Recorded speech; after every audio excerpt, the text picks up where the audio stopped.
G'day, how are you? I hope you're well. I hope you've had a fantastic week. I just want to talk quickly about something that could be getting in the way of you reaching your health goals. To me, there's a couple of aspects when it comes to understanding fully a healthy lifestyle. So a healthy lifestyle includes many different factors, but let's say, for example, sleep, exercise, nutrition. Now, there are certain principles and guidelines within all these aspects of a healthy lifestyle. So within nutrition, I'm sure you can agree, there's certain principles that encourage, foster, endorse a healthy lifestyle. So you can understand those principles right down to the letter. It's not rocket science. You can understand the basis, the foundation, the principles of all those different aspects. So the principles of good nutrition, the principles of good sleep, and the principles of how to move your body in an efficient and healthful way. Sadly, that's not always enough. So that's the nuts and bolts. That's the practical, the physical, the real nuts and bolts of a healthy lifestyle.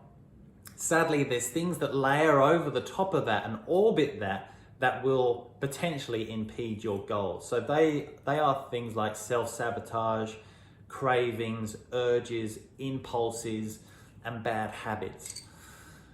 Now, we all have them. We're all guilty of them. It's whether we can change any of those bad habits and create new positive ones. So the key here is to firstly identify what that bad habit is. And let's give an example. It may be that when you're stressed or you're in a stressful environment, you reach out for a lolly. Now, that's not a great habit, particularly if you're stressed a lot. So we want to replace that with a good habit. And it might sound simple, and it's often the simple things that go unchecked. So at that intersection of the impulse and the mechanical motion of grabbing that lolly, we need to first of all, we need to identify it. Number two, or B, we need to be mindful of what is happening, that process. And C, at that moment, we can intersect and replace that bad habit with a higher ground habit or an alternative habit. So instead of reaching out for the lolly, we now fill in the blank. It might be getting up, having a stretch, having a walk, having a minute meditation, whatever. But if that new habit is grounded in a strong enough desire for change, it is likely to happen through repetition and through neuroplasticity. So this notion of neural plasticity, it used to be attributed to kids, and kids can easily and readily sort of rewire their brain. Thankfully for us, as adults, we can rewire our brain through, actions and helping to form new habits. So if you're having trouble with this, and this is something that's ringing a bell, in a sense of you're perhaps in a holding pattern, you know the principles of a good diet, you know the principles of good training, but there's things that get in the road all the time, and that prevents you moving forward. You're almost in a holding pattern. My recommendation would be to do some reading around CBT therapy or NLP.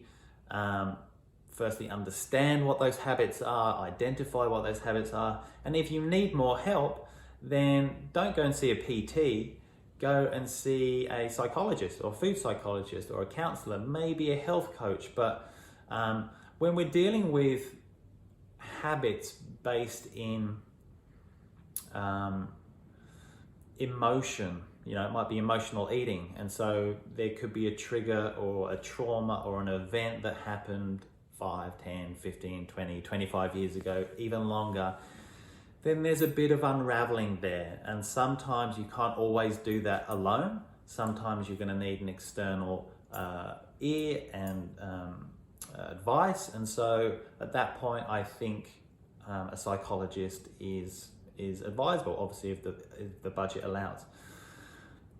I've spent most of my adult life working with clients to achieve their health goals, and I know intimately, I guess, that it's not enough just knowing the mechanics of a healthy lifestyle.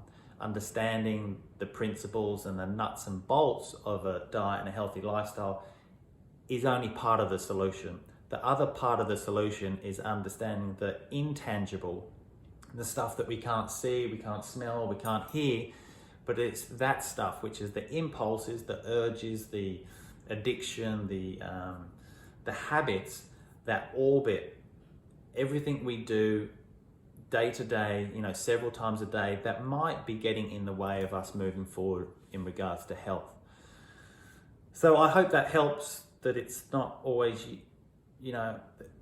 understanding a healthy lifestyle isn't rocket science, but there are definitely things that get in the road, and the more we pay attention to the intangible, the more we'll move forward for your health. I hope that helps.